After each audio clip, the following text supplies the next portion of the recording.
Welcome to my Impact review. I'm going to say this about this Impact. How far is TNA going to go? How far would they go? That's my feeling right now from seeing this Impact. It was a solid Impact. I'm going to say this. There was things in here was solid. But how far are they going with this? I mean, they got a lot of things going on, and I want to know, are they going to pull the trigger on most of them? Are they going to continue it? Here's my point of view on it. The opening of the show, I really like Angle as the executive director of wrestling operations. I really hope he, as I've said before, let him stay in the position he's doing well at. Because when it comes down to it, when you see it, it doesn't feel like all the other types of promos and stuff. He does it very short, very sweet, to the point. Now, even though MVP came out and finally no more crutches, seeing it in this respect is actually very refreshing. Having a GM or an executive GM who doesn't really talk much really feels much more comfortable for me personally. I don't mind him doing this. Now, the entire segment itself, dealing with Lashley, dealing with Kenny King, who's still acting like a skip-along little kid. Boy, what's your problem? Come on, man, you're an adult. Stop skipping around. Was not bad. Having a Tommy Dreamer come out to challenge a Bobby Lashley was good. And seeing that Tommy tried to put over MVP, he made fun of Kenny King, and really put over Lashley was okay. And in the end, when we had the street fight, the New York street fight, ladies and gentlemen, I did enjoy it. It wasn't a great street fight. Not all of them are, particularly if it was very preemptive. But this wasn't a bad street fight. And in the end, Lashley still looks dominant. And that makes me happy. I'll say this. I expected them to drop Lashley after the first month or two. But it's been more than a few months that he's been the most dominant champion in a while. Which makes me feel really, really good that they decided that they want to stick with Lashley all the way to Bound for Glory and maybe beyond that. And in the role he's in, where he doesn't talk much, he just acts dominant in the ring, that's actually perfect for him. Now let's move on to the Madison Rayne versus... I thought they were going to do this at Bound for Glory. They'll finally set this up for Terrence Terrell to finally get her match against Gail Kim. But finally they decided that we need to have a #1 contenders match with a knockout, which is Madison Rayne, which kind of makes some sense because she did get screwed. The point is, they finally are going to pull the trigger on Terrence Terrell facing Gail Kim. Finally, so next week we're going to get it. Unless they're going to blow it, we're finally getting this match, which I think is long overdue. The match itself wasn't that bad. I mean, there's hints that now Madison Rayne's going to turn heel.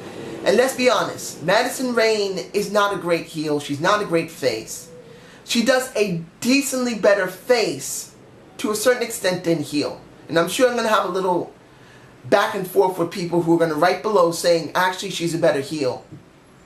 She's not very good as a face at all. I'm just saying in respect that when they set her up properly, she could play a little bit better of a face than a heel. Just a little, but not by much. So her putting her legs on the ring ropes makes me think that they turn her heel soon.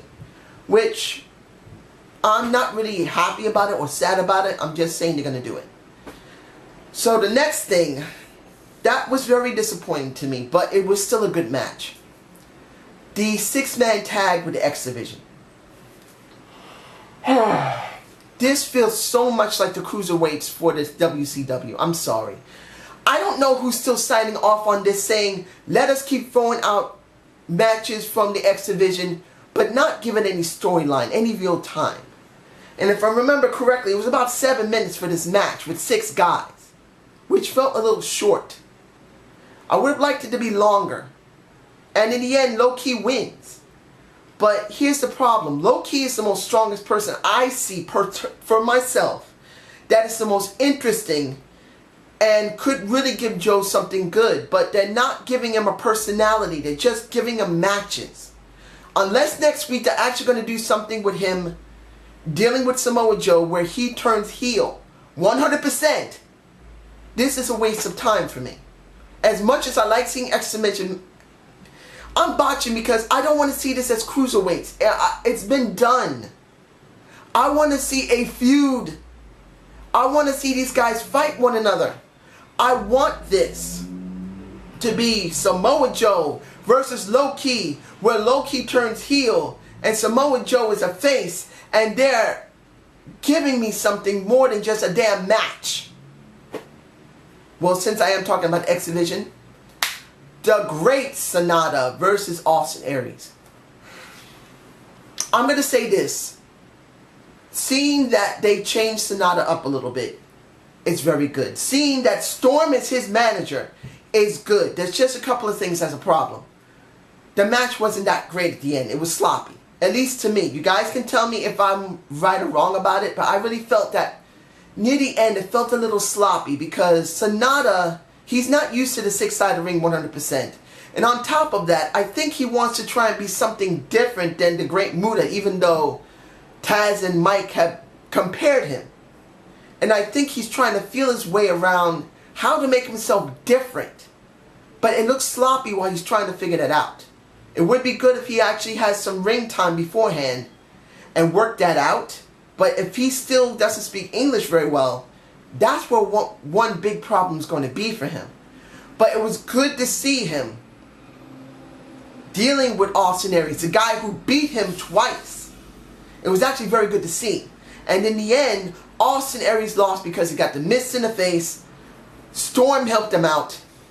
And he's laid out 100%.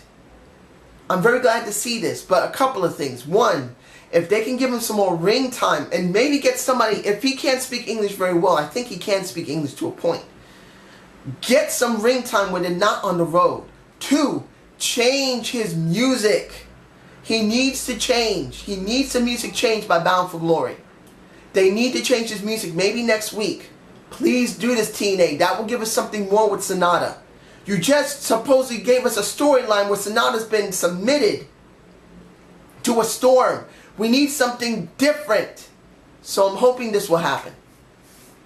Here's a match that I don't understand why they're rushing. They pulled the trigger too soon on it. EC3 versus Rhino. Last week, Rhino gets fired and has a fight with EC3, which I felt was a little too soon. It was too soon. I know people are going to say, dude, I'm glad it's over. At least now we won't have to deal with the Dixie Chicks. Well, here's the thing. If you do it too soon, even though we want it done soon, it can still backfire in your face. And I feel like it's backfired a little bit in TNA's face. It would have been better if EC3 deals with someone else other than Bully Ray or Devon. It could be with, hell, it could be with Tommy Dreamer he still has a conflict with. And then you could still have Rhino mess up and then at least 2 weeks to set into it. And then they divide and then they fight. Now, if I have to look at the match the way it was, EC3 looked very dominant. And seeing that Spud is scared of him, and I love me the Spud, man. The man is just funny. It was okay, but I still feel it was too soon. It could have been dragged out another 2 weeks. And then set up for the breakup. Because it feels too short to me. Particularly with the DQ in that match. I mean, it was done well. I'm glad to see EC3 being dominant, but it just feels too soon. They needed to stretch it. Now, what the hell's going on with Samuel Shaw? We thought that Mr. Anderson's going to turn heel. We thought if it had to be, Samuel Shaw would stay face and maybe Gunner would turn heel. But now Samuel Shaw is acting silly wearing Gunner's, well, not Gunner's uniform. Oh my goodness, why didn't I see it like that? I'm so sorry. At first I thought now Samuel Shaw is going to become like he used to be using that, well, how can I explain this to you? It's kind of hard. Chris Melendez's army suit, well, a knockoff of it. Seeing it like that, when I first saw it, I thought, you know what? This is Gunner's clothes, and I didn't think about it at the time. Then Gunner's going to have a conflict with him because Gunner's a very patriotic guy. But then when you see Chris Melendez, and I got something to say about him, now you think, well, Gunner is going to be spending more time with Chris. That means he's not going to spend time with Samuel Shaw. So Samuel Shaw is now going to get jealous of Chris, and they're going to have a feud. This is what I just finally got in my head, because I didn't put two and two together with the uniform at all. And it would actually be good to see Samuel Shaw dealing with someone other than, well, an Anderson and a Gunner. I mean, Gunner's still going to be involved in it. Anderson looks like he's moving away from it, but that's just me. Now, I'm going to the number one, well, the best of 3 series, I guess. If you're going to be honest about it. It's not a best of 3, but it is a series between the Wolves, Hardys, and 3D. Now, I have my thoughts on the 3D at my debate of the week, which I will be doing. But when you see the match, it's the best match of the night for me personally. It was. And honestly, when you see it like this and you see that 3D wins, you worry about what's going to happen with Bully Ray, because this is still being taped. I'm hoping after this next taping they'll move somewhere else, and they already got those tapes already done. But essentially speaking, seeing this makes you wonder, does the I'm about to say WWE, does TNA understand what they're doing? Are they really going to go through with this, letting them have the championship and then getting into Hall of Fame with it? It'll be an interesting dynamic to see. Finally, the final thing I'm going to talk about. If I've forgotten anything, I'm sorry, but this is the one thing I really want to talk about. Chris Melendez. Allergies make my voice go up high sometimes. Excuse me. Chris Melendez, a sergeant in the Army, got his leg blown off, and I think his hand's still a little messed up. More than a couple of years ago. This is what I thought about this entire segment, seeing that Anderson, Bully Ray, Devon, and Angle were involved in it. Sorry for the noise. I enjoyed how Bully Ray talked. I enjoyed how Anderson talked. And if you guys tell me below, did you see on the wiki that Anderson talks about his actual service? The guy served, but the wiki doesn't even state it, which is kind of stupid. Someone needs to update that. But I felt all 4 of those guys put the guy over very well. The video package beforehand was actually done very well. I did enjoy it quite a lot. This reminded me of Zach Gowen to a certain extent. It's nothing exactly at all about it. I mean, this is completely different from Zach. Zach was born with one, well, Zach was born normal, then caught cancer, and then found out they had to cut off his leg literally at the nub. It's a completely different dynamic compared to Chris Melendez, who is completely healthy, went into the Army, and got his leg blown off by an IED. That is a complete different dynamic. But in a sense, it is the same that both these promotions decided to bring in 2 guys who love wrestling, who wished to be a part of it. And under normal circumstances, they probably would never get in it. Because Zach physically is way too small of a person, as everyone thought at the time, to be a wrestler. But he did show that he was decently good in the ring. This guy is going to be a question. Being a former Army soldier, like Gunner and like Anderson, will he get over? What is this basically like a Make-A-Wish type of thing? I really believe that this is kind of a combination of both. Because the guy has been a former soldier, he's athletic. He has the physical capability. Now this also feels like Make-A-Wish, even though this is for wounded warriors. And I have to say that Devon and Bully Ray, props. You trained this guy for free. I respect that. There are other places that wouldn't normally do that. They did it out of respect, so I do commend them for it. But my feeling is this. This is a combination of someone who could become something great, but has been given a gift that maybe they'll stay for a year or 2 and then they're gone. Because there's no guarantee that he's going to bring in ratings. There's no guarantee that he'll be able to go in the ring that people really like. They'll feel sorry for him and then they'll cheer for him, but does not mean he'll get over. But that doesn't mean he couldn't get over. A lot of people like Zach because he beat the odds, and a lot of people loved seeing him. But the problem was that the WWE were not willing to push him hard enough to maintain the position that he had built. They basically gave him some matches, let him have some time alone, and then they let him fade off into the sunset, either because he got injured or because they just didn't think he was marketable. In this case, with Chris, it's a possibility he could become marketable, but it counts on how far they're willing to push him. If they're just letting him stay for a year or two just to fulfill a dream, then it's like Make-A-Wish with Zach Gowen.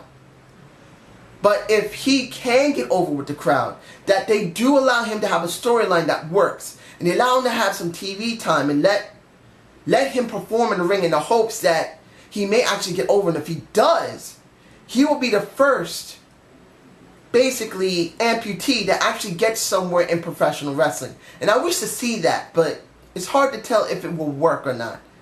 And it also counts on how far they're going to push him.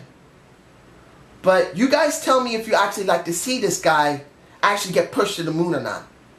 I'm kind of hoping he does, but it also counts on how well he performs. So I hope you enjoyed the Zane view. Please give me a comment below.